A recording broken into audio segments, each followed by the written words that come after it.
Once again, good morning. For the next 5 or 6 minutes, I'm going to share with you, I get the privilege of sharing on a topic which, in the last 5 or 6 years, for me at least, I've known all too well. It's a topic that impacts us all, not just a few of us, not just the exclusive, but every single one of us. Navigating challenges, how faith helps us through uncertainties in life. I'm just going to lift this up.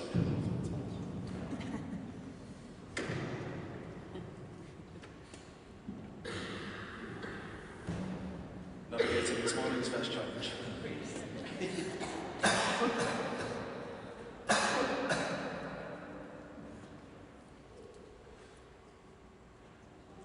Okay, navigating challenges, how faith helps us through uncertainties in life. At the core of our exploration is a profound verse we had read this morning from Isaiah 41:10.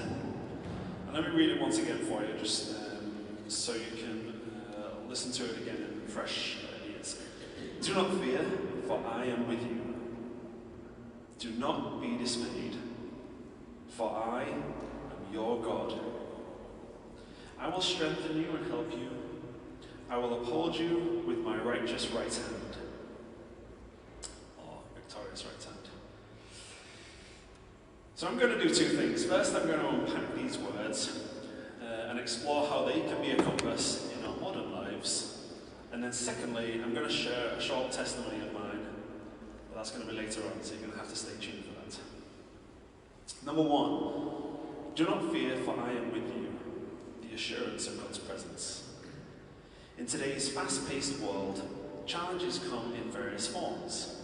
It could be the anxiety of job security in the fluctuating economy, the unpredictability of health in a world still reeling from a global health crisis, or the complexity of maintaining harmony in our relationships. Fear, like a shadow, often follows these challenges.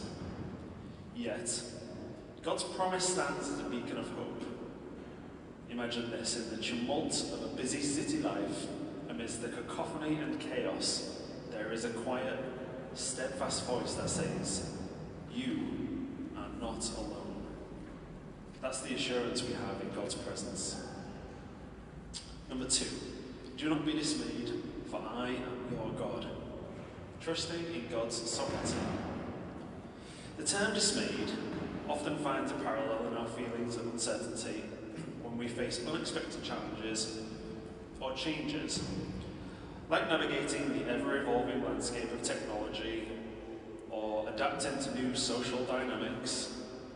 In these moments, it's easy to feel lost or overwhelmed.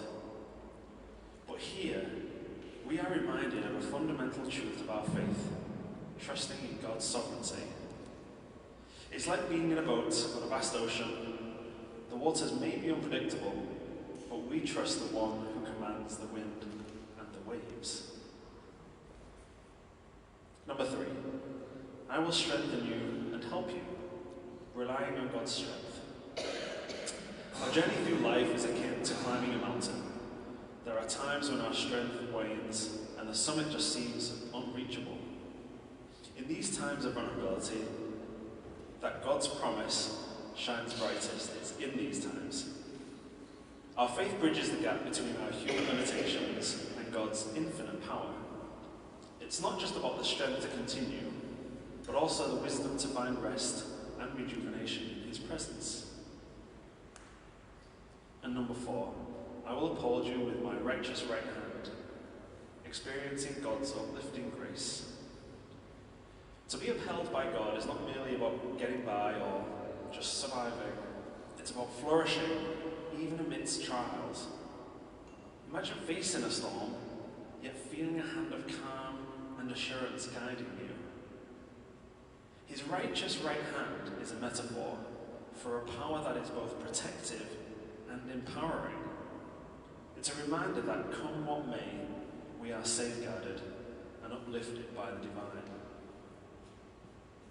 When thinking about one of the many particular challenges that I could have talked about this morning, I decided it was my accident. It was one that I wanted to touch on a little more. So I have a short video to show you. I I no longer pray, God, give me what I think I need, but give me what you know I need. God is the only one who has been in my tomorrow, so he's the only one who knows what I'm going to need when I get there. And if he knows I need to fight a lion, so I'll be ready for Goliath, I want to fight the lion. I don't want him to prevent the fight, I want him to provide the faith so that I will.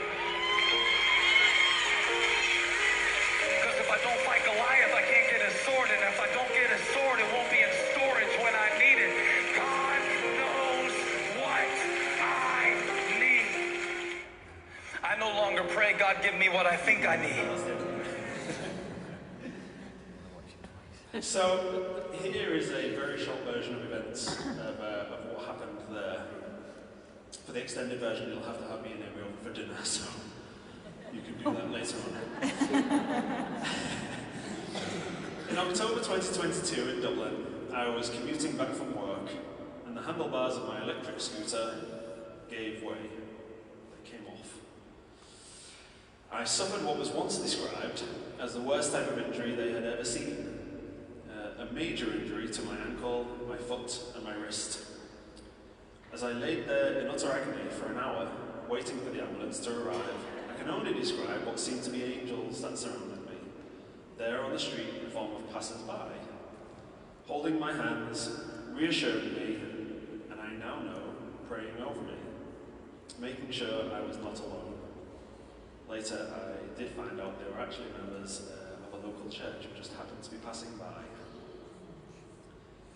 With Amy joining me in the ambulance, I headed to Dublin's largest hospital, where I needed emergency surgery to make sure I didn't lose either one or both of my feet. Spending 7 days in hospital recovering, and on discussing my recovery, I was told by the surgeon that it is now in the hands of the gods as to whether you heal or not. Without the use of both my right hand and my right leg, and I am right-handed, so that is a nuisance. I had to fully rely on the love and kindness of Amy and my friends to even do the most basic of self-care.